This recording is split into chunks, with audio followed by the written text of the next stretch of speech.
Welcome back to Gold Derby. I'm Christopher Rosen. I'm so pleased to be joined by Federico Jusid, the acclaimed composer whose latest work is the excellent series A Gentleman in Moscow. I love this show. I was just saying before we started, I love the score. And I guess just generally, what was your, I guess, overall approach when you read the material that how did you kind of how did it kind of, turn into this score? Like, what was your first thoughts about that? First of all, thank you for your words and thank you for having me here with you. I received first F1 and 2 the scripts, and I had a chat with Ben Vanstone, the showrunner and writer, and Sam Miller, the director. And I really loved the scripts. And then I went to the novel. I did the process Hmm. upside down. I hadn't read the novel back then, so I read the novel and then I completed my reading of the rest of the episodes. And then in the same way that the Count, I don't want to spoil anything about the show, but in the same way that the Count has all this moment in all these moments in his life that take this lifespan is 30 years in the hotel. We wanted to tell the story as if it was one long movie, 1 6-hour movie or 1 7-hour movie, as opposed to just episode by episode. So his themes develop progressively, and something that is light at the beginning turns to be more intense by the end of the show. Um, it was all at least studied and approached from a big picture point of view. And did you I guess a lot of questions about the themes and stuff, but just in general, saying obviously, like you said, the show takes place across a long period of time. Did you Correct. were you evolving? Did you try to evolve the music with the time, right? Like it starts in the early 1900s. By the time it goes into almost, I think, the 1950s, right by the end. So are you evolving the sound to be in within the era there too, subtly or anything like that? Did you think about that?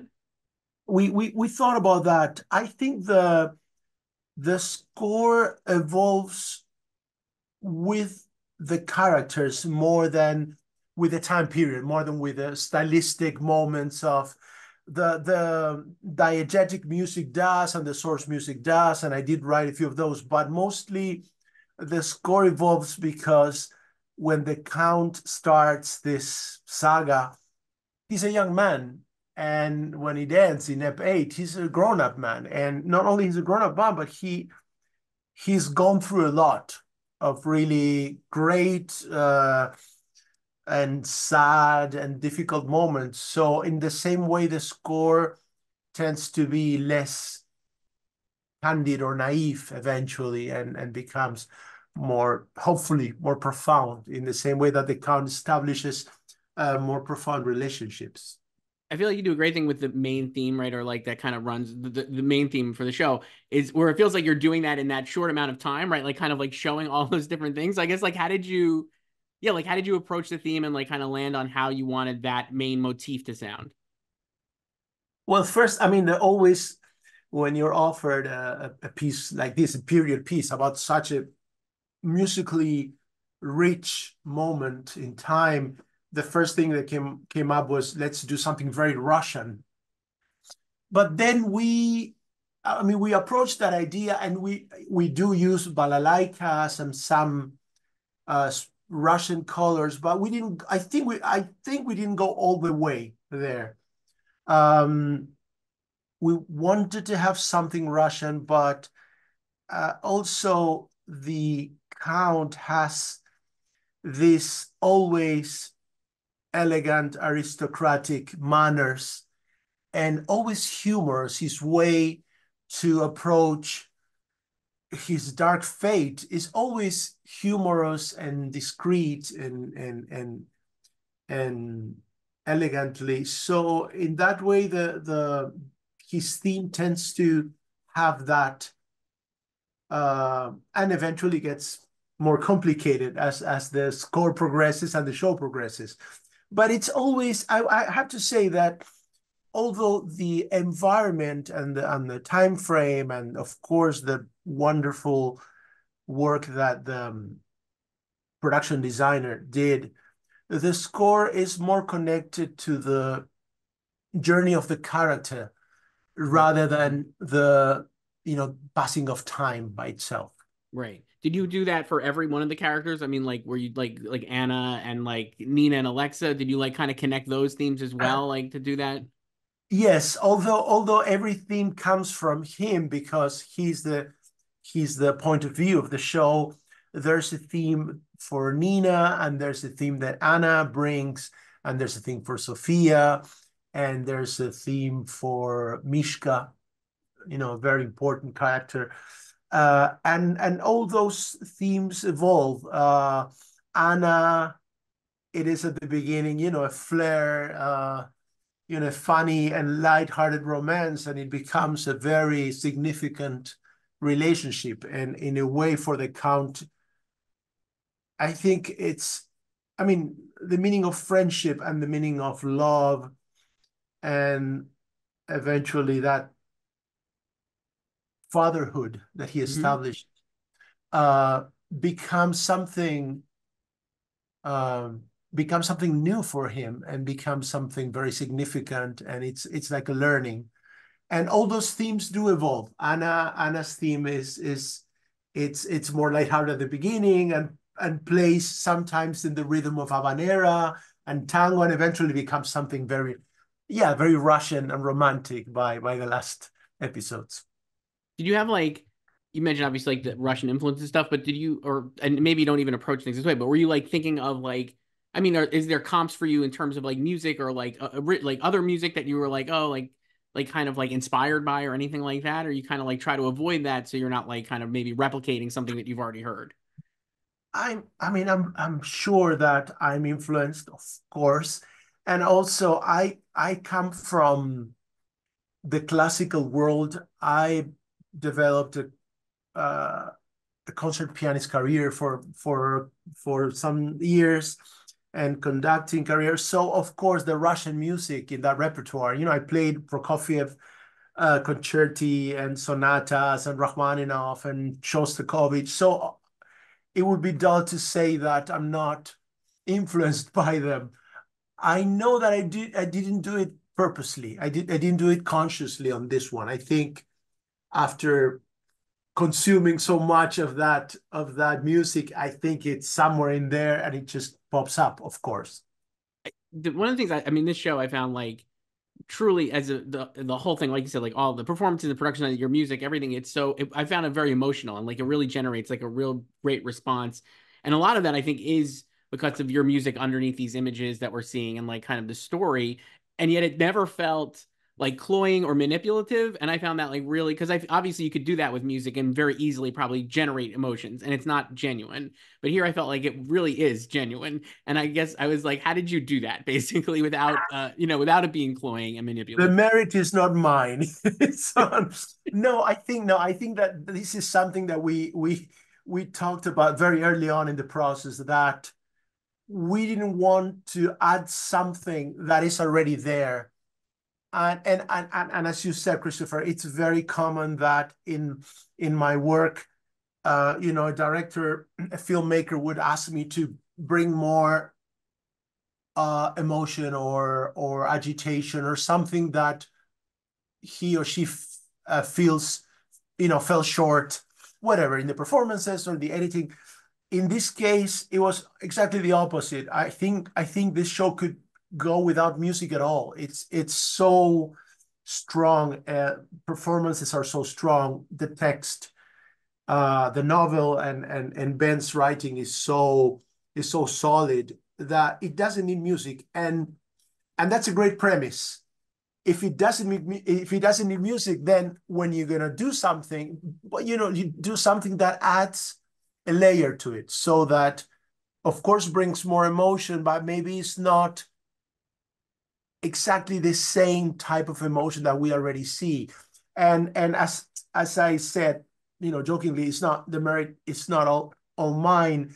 Very often I would bring a couple of options because I wouldn't know, and Ben or Sam would go, we like the music, but this is too leading, maybe. I think in the show there's a great respect for the audience. We're not pushing the audience to feel in a certain way or to understand us a way or to think, uh, even ideologically or politically. The reality is there, and each one is free to think and feel how they want. And it's wonderful when you meet filmmakers like that are not asking you to push more of what you already have there on the screen. Yeah, definitely. I mean, as a viewer, I think it's wonderful too. Like you like you're saying, because I feel like you just get to make up your own mind, but you get to feel like those emotions and stuff that you're seeing is, genuine and not being like didactic maybe or something, which is really, really incredible. Did you have like you mentioned that kind of like bringing stuff? Was there a lot of trial and error in this for you, or was it like kind of like did you feel like it flowed pretty relatively naturally or like seamlessly? I guess. Um, I did write at the beginning, which is something I usually do, is instead of starting to write to picture, or maybe after watching few episodes or a few assemblies, I would just write music, and I delivered a few suites for them, for the filmmakers and producers, to start thinking about our palette instead of jumping to write for a scene. Because if you start discussing a scene, you're discussing narrative articulation. You're discussing how that sound is playing against that cut or that performance. So the discussion is not exactly about music, but it's about this counterpoint.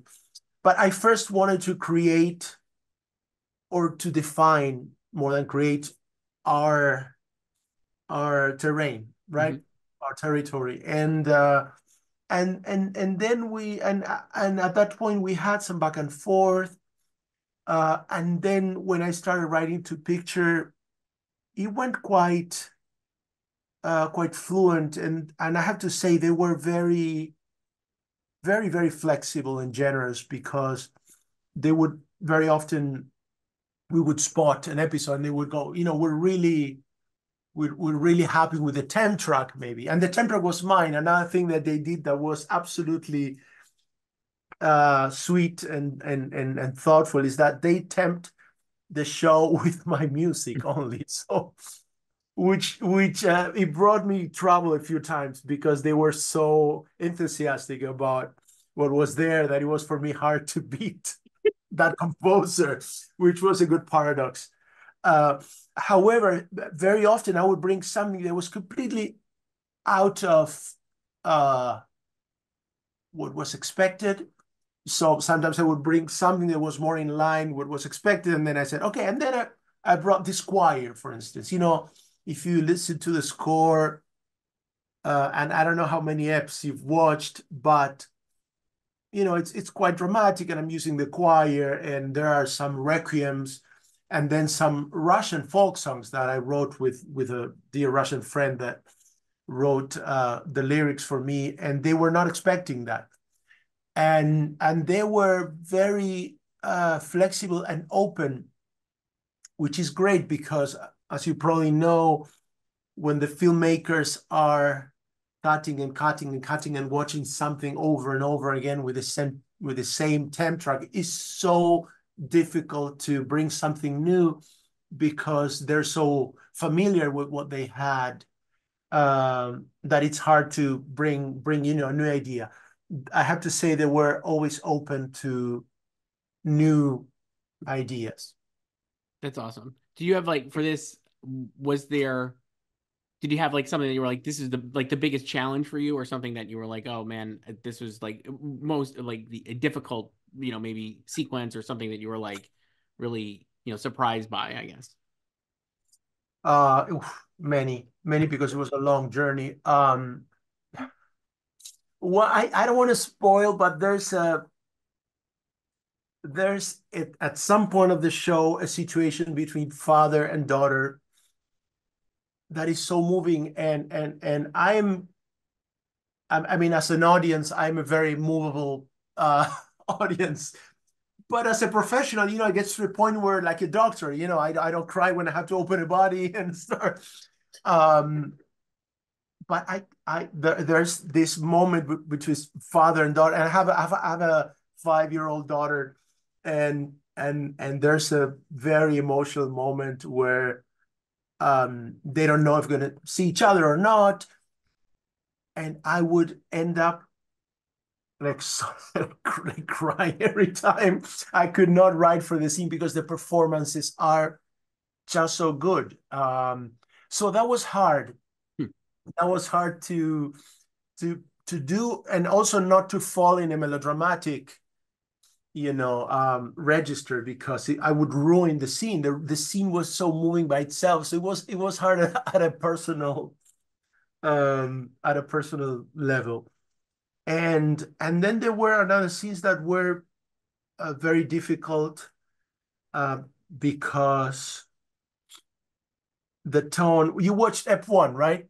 I've actually seen the whole thing, and that's why I know. Oh, that's so good. But for viewers, maybe they haven't seen the whole thing. Okay, so I can talk to you, but Yes, in a yes, discreet way, so the audience doesn't.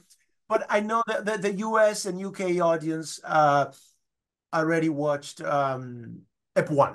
So about F1, there's this montage when he goes to the barber shop, and the barber shop, can you wait for me? And I said, I have all the time in the world, or he says, I have time in abundance. And then we start to see a montage where every day after day he does the same and tries to keep it up and have great dignity. However, it's hard, and uh, and they had a very different temp. They had, kind of a minimalistic music, and I tried like 5 different things before I brought up what's now on the app, that it's that kind of tavern music, that Russian or Baltic or Eastern, um, which was strange because I wasn't part of the plan, but it was hard because it was very easy to fall